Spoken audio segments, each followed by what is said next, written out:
Number 1. Frank talks between an adolescent and his parents often reveal that the adolescent is basically willing to rely on his parents for protection in many situations. Number 2.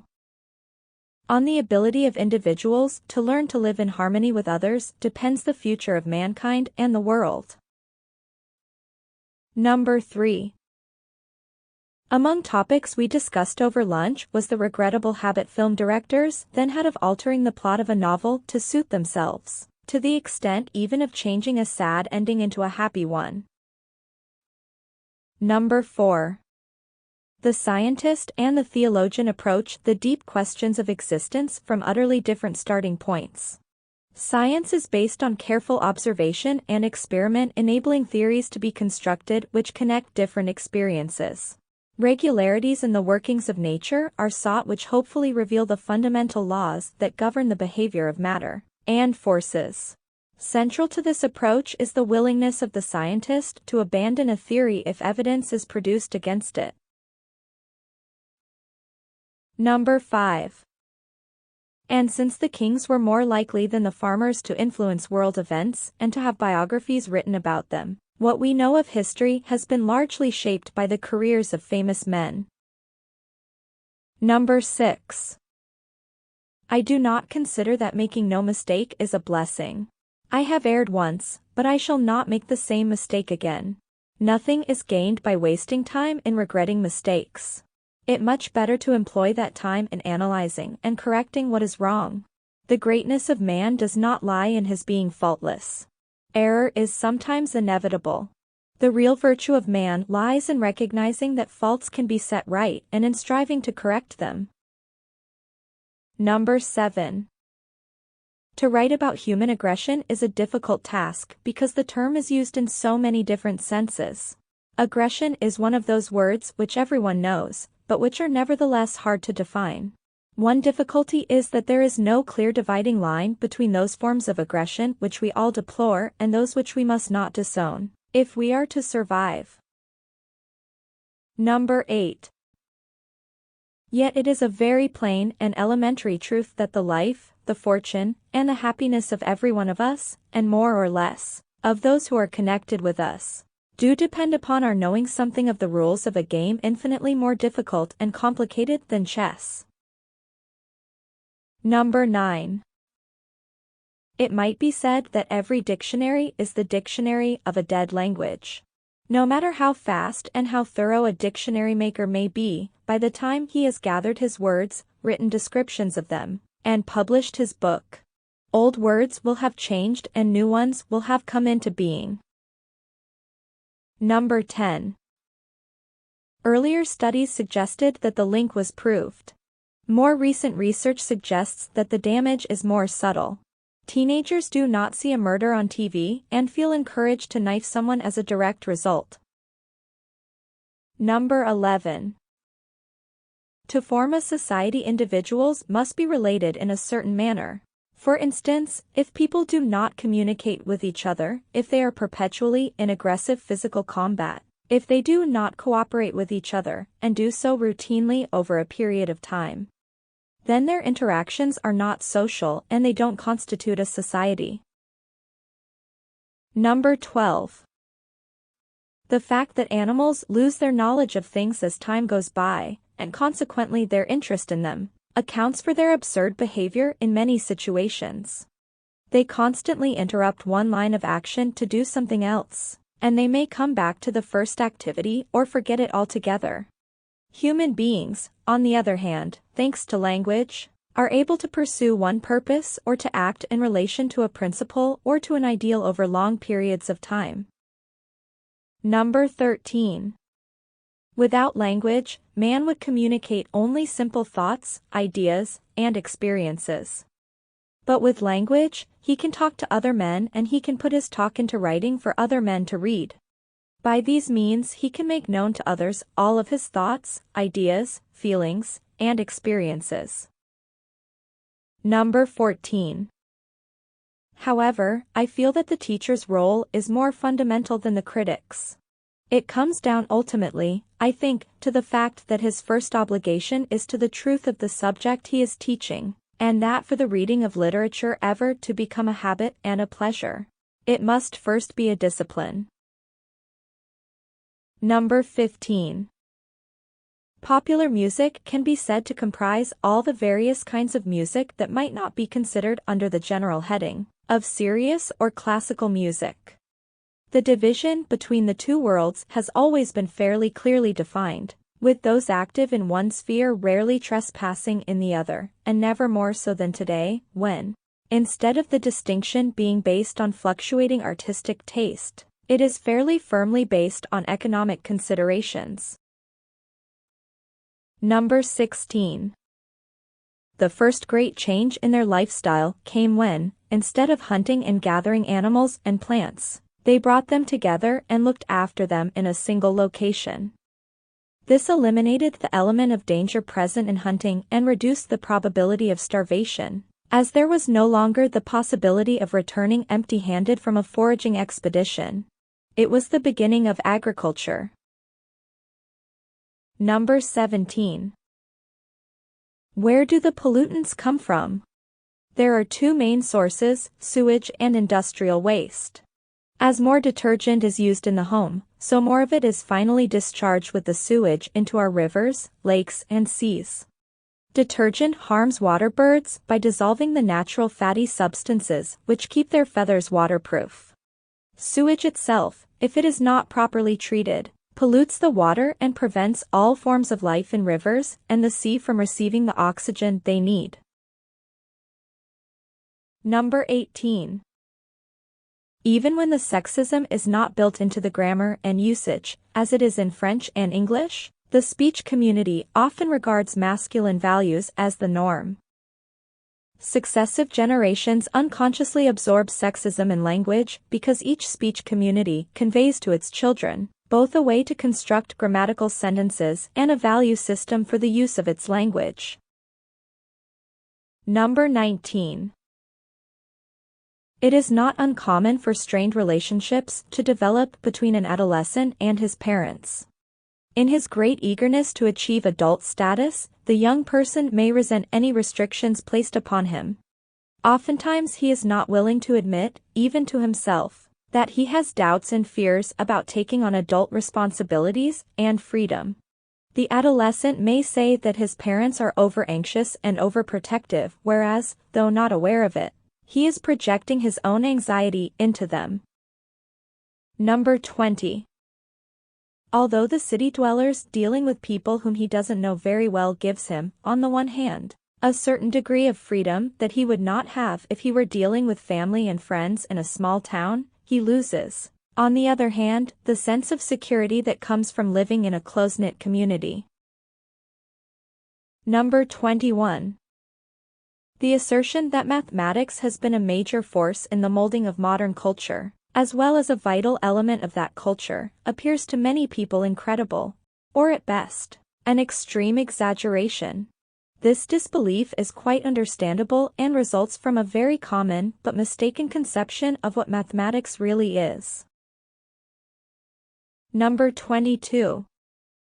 The crucial issue is whether the essence of life resides in the heart or in the brain. Because the body rarely shuts down all its systems at once, and because hospitals have access to the most modern life-preserving machinery, it is entirely possible that the brain, deprived of an adequate supply of oxygen, could die while the patient, often with the help of hospital equipment, remains alive.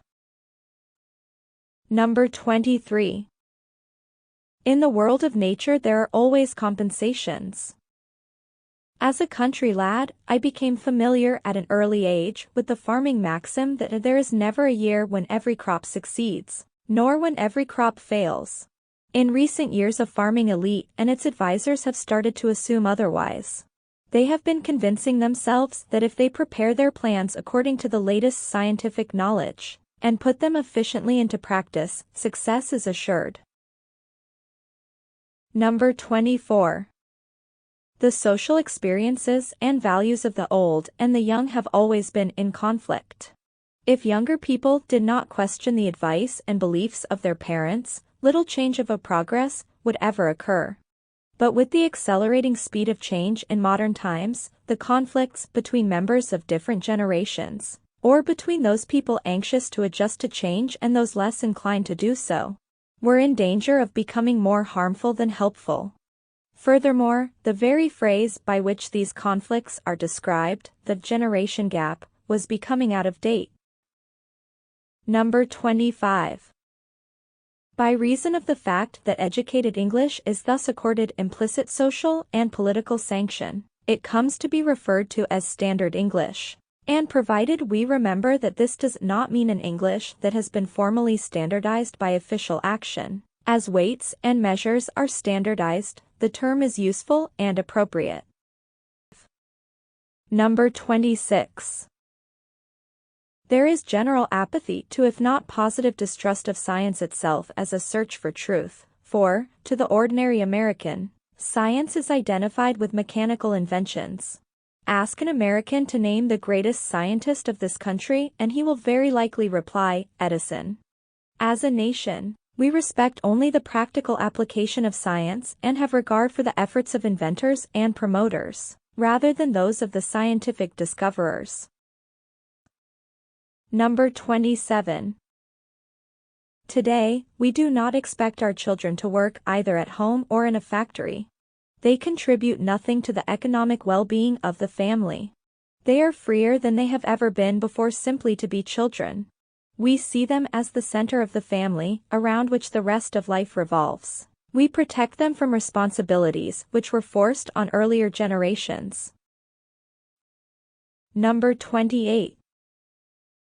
The aggressive part of human nature is not only a necessary safeguard against savage attack. It is also the basis of intellectual achievement, of the attainment of independence, and even of that proper pride which enables a man to hold his head high amongst his fellows. Without the aggressive, active side of his nature, man would be even less able than he is to direct the course of his life or to influence the world around him. Number 29. The sheer numbers of Europeans who left their homelands in the century before 1914 to go overseas suggest how important was the movement of which they were a part. Number 30. I have always wondered at the passion many people have to meet the celebrated. The prestige you acquire by being able to tell your friends that you know famous men proves only that you are yourself of small account. Number 31. Manual labor was highly valued. Later it was the man who worked with his head to achieve success in business and industry who was looked up to. Now there is in America a curious combination of pride in having risen to a position where it is no longer necessary to depend upon manual labor for a living and genuine delight in what one is able to accomplish with his hands. Number 32. In fairy tales, as in life, punishment or fear of it is only a limited deterrent to crime. The conviction that crime does not pay is a much more effective deterrent, and that is why in fairy tales the bad person always loses out. It is not the fact that virtue wins out at the end which promotes morality, but that the hero is most attractive to the child, who identifies with the hero in all his struggles. Because of this identification, the child imagines that he suffers with the hero his trials and hardships, and triumphs with him as virtue is victorious. Number 33. The thing that saves most of us from feeling terrible about our limited intellect is some small part of our personality or character. That makes us different. Being uniquely ourselves makes us feel better about not being smart.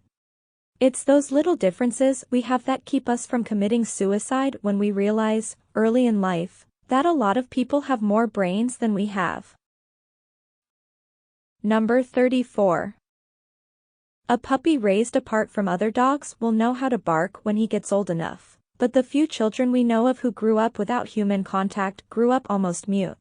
Babies in understaffed foundling hospitals, who see very little of older people, are said, except for crying, to be almost silent.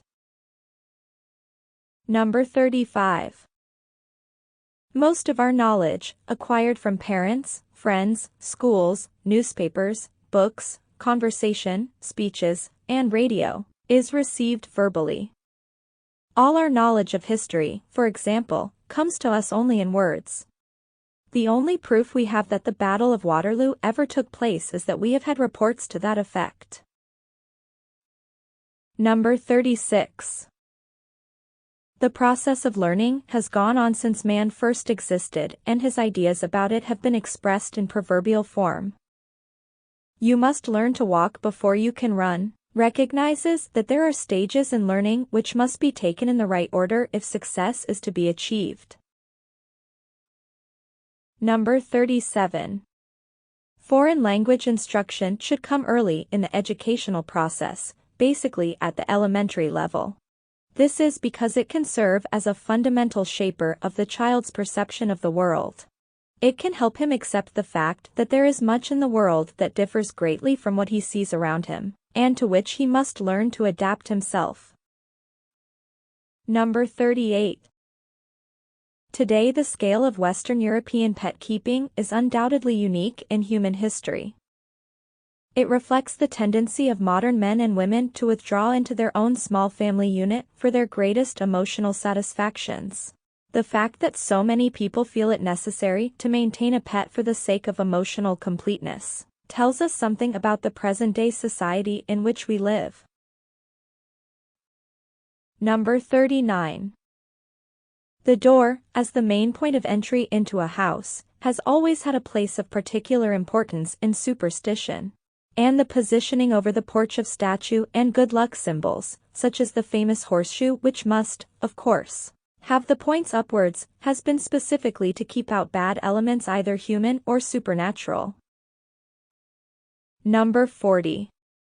In the age of abundance, the apparent availability of virtually all material necessities tended to lead people to expect speedy gratification of their desires and to have little sense of the length of time over which people, in other times and places, had to wait in order to have some of their more basic material needs satisfied.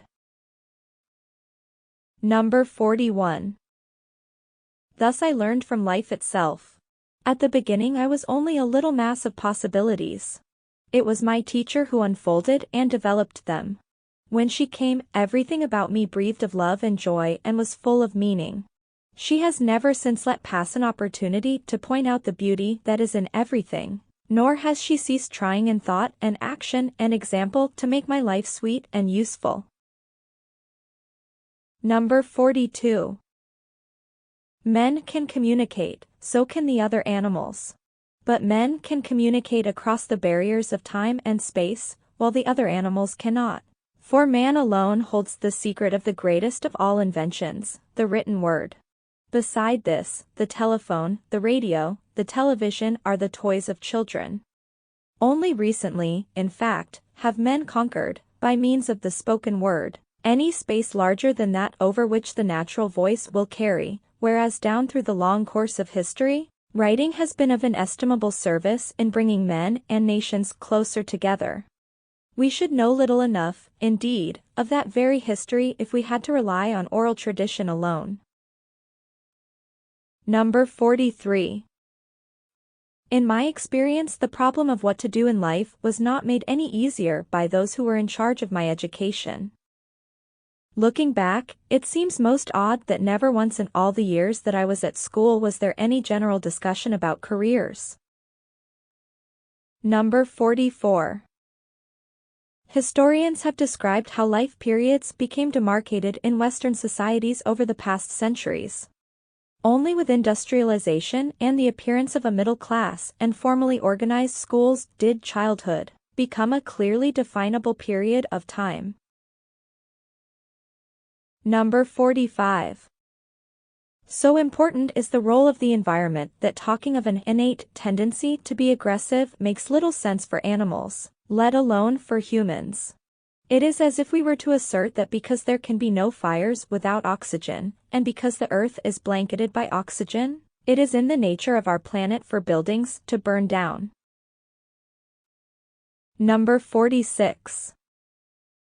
This state of things might have lasted until his working life had ended in the natural way had not his employer, the head of the firm, died and his son, A young man with modern ideas and a determination to increase his business come into possession. Number 47. Such vegetative reproduction he viewed as a step towards the rearing of plants following seeding, and it was at this intermediate stage in Southeast Asia that plants such as taro, yam, banana, breadfruit, and sugarcane evolved. Number 48. In the 1850s and 1860s, British railway companies ensured uniform time at stations by arranging for clock manufacturers to send a man once a week from station to station to ensure that the clocks were keeping good time. At every station, a porter would be told to have a ladder ready and wait while the clockman ascended, wound the clock, and adjusted the hands. If necessary, the train would be kept a minute or two for him so that he could do the journey down the line in one day. Number 49. The road user carries much of the responsibility for traffic accidents. The vehicle driver for the safety of others as well as himself, the pedestrian mainly for his own safety, while the passenger carries relatively little responsibility. Number 50. Emotions are everywhere the same, but the artistic expression of them varies from age to age and from one country to another. We are brought up to accept the conventions current in the society into which we are born. This sort of art, we learn in childhood, is meant to excite laughter, that to provoke our tears. Such conventions vary with great rapidity, even in the same country.